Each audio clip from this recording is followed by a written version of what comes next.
Bonjour tout le monde. It's Monsieur Diarna ici, and today we're going to be talking about Chapitre 1, the troisième étape. We're going to be talking about expressing our likes, dislikes, and preferences about different activities. So just like we talked about in class, this chapter has a lot to do with different verbs. Think to yourself right now, what is a verb? I'm looking for one specific word. What's a verb? If you said that it is an action, bon travail, good job, you are correct. A verb is an action word. So we're going to start off with some different verbs. These should all be reviewed from the deuxième étape. Répétez après moi, s'il vous plaît. Répétez après moi. J'adore. J'aime beaucoup. J'aime bien. J'aime un peu. Je n'aime pas. Je déteste. J'aime. Mais. J'aime. Mieux. Je préfère. All right, looks like my slide is a little bit messed up. Désolé about that. Our grammar topic, one of them for this étape, is how we respond to these, to an affirmative sentence and to a negative statement. So for an affirmative statement, again, a statement without ne pas, an affirmative statement. For example, j'aime, j'adore, je déteste, etc., etc. We don't see that ne pas in there. It's an affirmative sentence. To respond, we have one way to disagree and one way to agree. I believe I have a little laser pointer. Cool. One way to agree and one way to disagree. So to agree, again, sorry, my slide is a little bit messed up. It's moi aussi. Répétez-moi. Moi aussi. To disagree to a affirmative sentence, répétez-moi, pas moi. Moving over to our negative sentences. All negative statements have that ne pas in there. For example, je n'aime pas voyager. I don't like to travel. To respond to a negative statement, we have one way to agree and one way to disagree. To agree, répétez-moi, moi non plus. And to disagree, répétez-moi, moi si. All right, just like we talked about, this chapter has a lot to do with verbs, and these are all our verbs, not all of them, but some of them that we're going to learn. Répétez-moi, dormir, étudier, voyager, nager, danser, lire. Next, we have some fair expressions. These are expressions because it is a string of words, more than one words, expressing one single idea. These are fair expressions because they all start with the verb fair. Fair means to do or to make. We're not going to worry about too much about fair for right now, but just know it means to do or to make. So these are all literally saying to do the housework, to do sports, to do equestrian stuff, to do shopping. Répétez après moi, s'il vous plaît.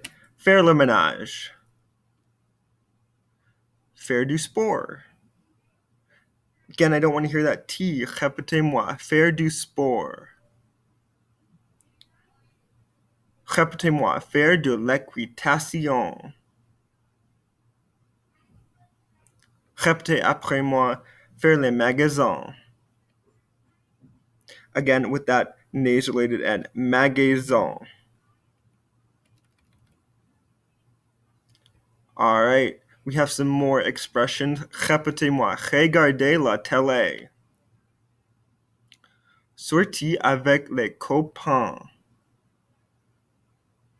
We learned les amis in the previous étape. Les amis means friends. Les copains means the same thing. Both mean the same thing. Les amis, les copains. For this étape, we're going to stick with this expression, sortir avec les copains. Again, that nasolated N. Répétez-moi parler au téléphone. Écouter de la musique. This is a good slide to point out a pronunciation rule with our verbs. We have 3 classes of verbs in French: verbs that end in ER, verbs that end in IR, and verbs that end in RE, which none are on this slide. If it ends in an ER or an IR, I don't want to hear that ending R sound. If it ends in an RE, I want to hear that R sound. So let's go back a couple slides. This slide. For example, dormi. Dormi. I don't hear that ending R sound. Next one. Étudier. Étudier. I don't hear that R sound. Voyager. Voyager. Nager. Nager. Danser. Danser. And then this one, because it ends in that RE, I can pronounce that R. I'm supposed to pronounce that R sound. Lear. Lear. Just like Learwood, the name of our school. All right, let's play catch up. Next, we're going to talk about subject pronouns. In class, we did a lot of work on what a subject of a sentence is, what a verb is, what a subject pronoun is, etc., etc. For now, just know that the verb is the action, and all actions have to have someone or something doing that action. We call that the subject. You can find the subject of a sentence by asking yourself, who is doing the action? Who is doing the action? And if that subject is a person or persons, we can replace the subject with a subject pronoun. Our example in class from our packet was, I think it was Thomas has a nice house, Thomas lives in Louisiana. And they said you can replace Thomas with the subject pronoun he. Because if we said Thomas does this, Thomas likes this, it starts to sound like you're a little bit weird. You can mention Thomas's name once, and then after that, we can sub it out with he. We can do the exact same thing in French. And for your information, these are all of our subject pronouns in French. These are our pronouns that act as subjects of sentences. For I, we have je. Répétez-moi je. And then if our verb starts with a vowel, we have J apostrophe.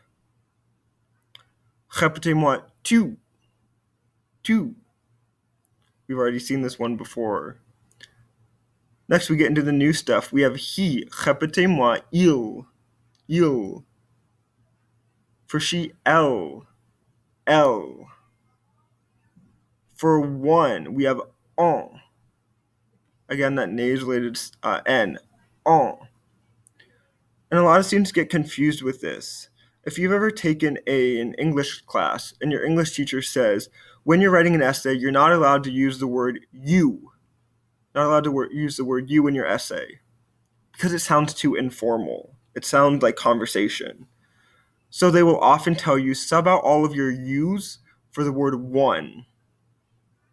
For example, in order to get good grades, one must study.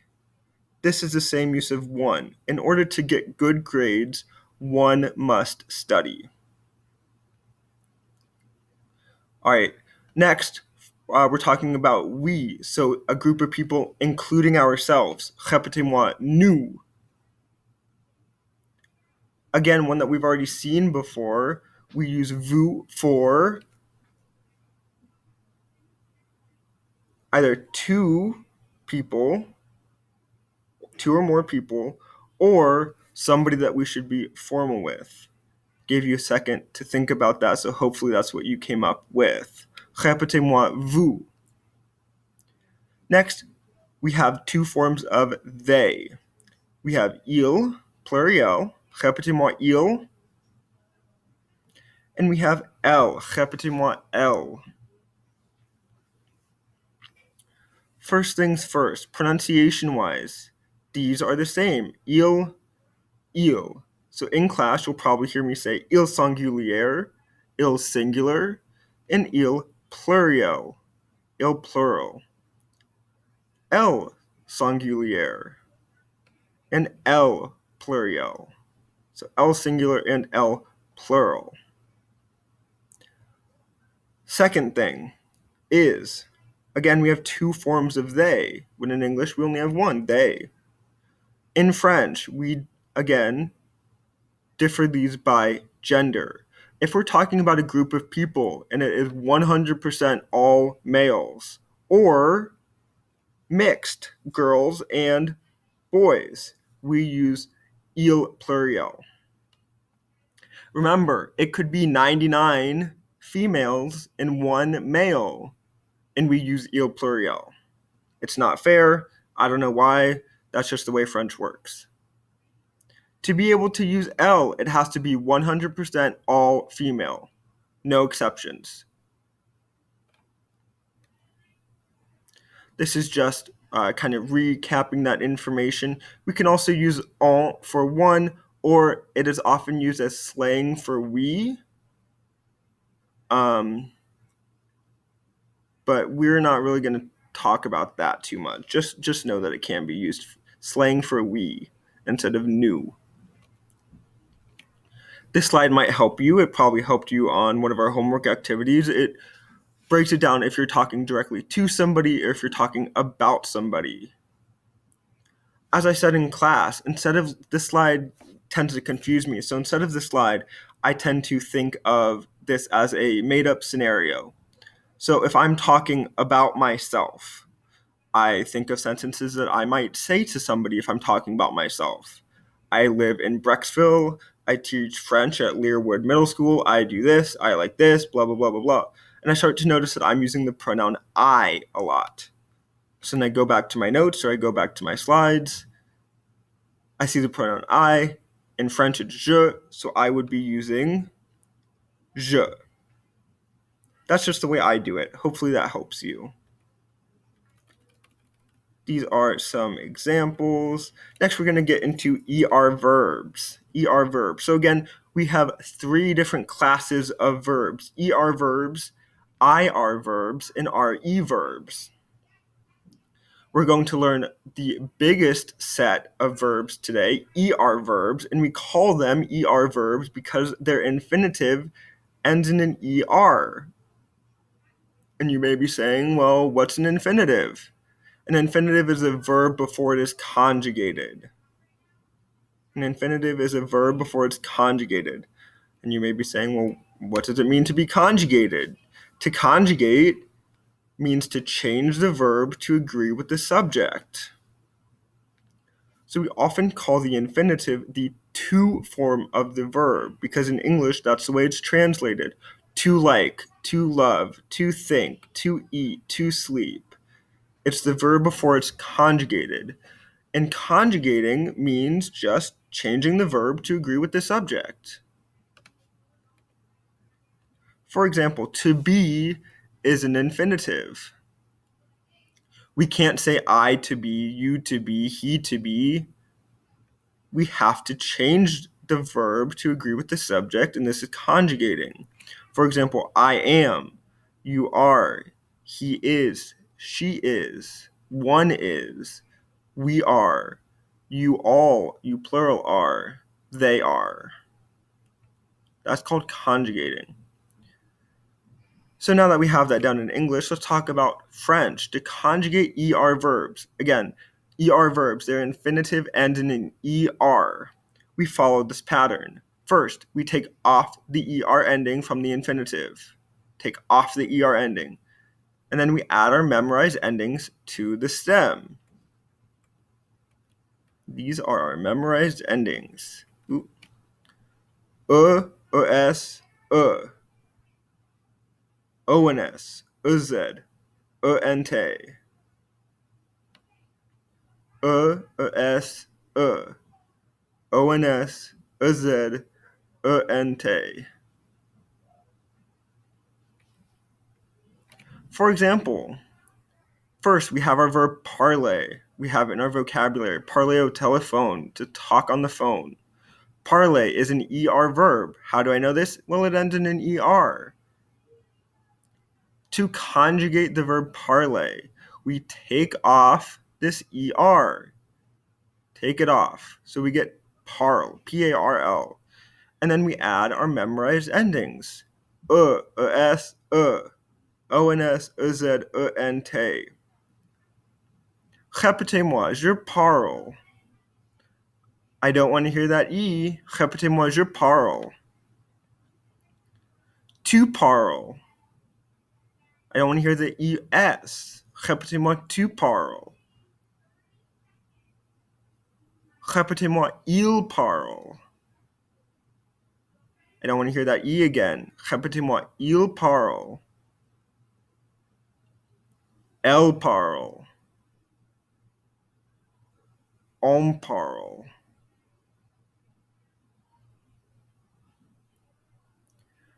The nu and the vous forms are the only ones that change in pronunciation. Répétez-moi, nous parlons. Vous parlez. And then we go back to il parle. Elle parle. Not pronouncing this ENT is going to be very, very, very tricky for all of us as we learn these. It takes practice because as soon as we see that in English, we want to pronounce it because those are letters that we typically pronounce in English, the N and the T. However, I want you to try your best and get into the habit of not pronouncing this ENT. Répétez-moi, il parle. Elle parle. Bon. These have 3 different translations in English. So all these 3 different translations in English can be summed up into one in French. I speak, I am speaking, I do speak. I verb, I am verbing, I do verb. You speak, you are speaking, you do speak. You verb, you are verbing, you do verb. He speaks, he is speaking, he does speak. He verbs, he is verbing, he does verb, etc., etc. There are lots of good links to these if this is confusing for you. This Alexa lesson, very beneficial. I would go ahead and watch that. This ER verb song, if all of these endings are stressing you out, memorizing them, how about you learn them with the song? It's a very catchy song. These are some other ER verbs that you should know. Répétez-moi, aimer. Again, this verb ends in an ER, so I don't want to hear that R sound. Répétez-moi, aimer. Adorer. Détester. Regarder. Étudier. Écouter. Danser. Manger. Voyager. And then these are their English meanings, again going across. A lot of these we already know. We learn them as expressions. J'aime, j'aime beaucoup. J'adore, je déteste. We learned these as expressions in the Deuxième étape. We learned them already conjugated. Now we know how to say, instead of just saying I love, I'm crazy about, I hate, we can say, do you hate English class? Are you crazy about chocolate? Etc., etc. I believe that is all that I have for you today. Yep. All right. Hopefully this video helps you. Au revoir.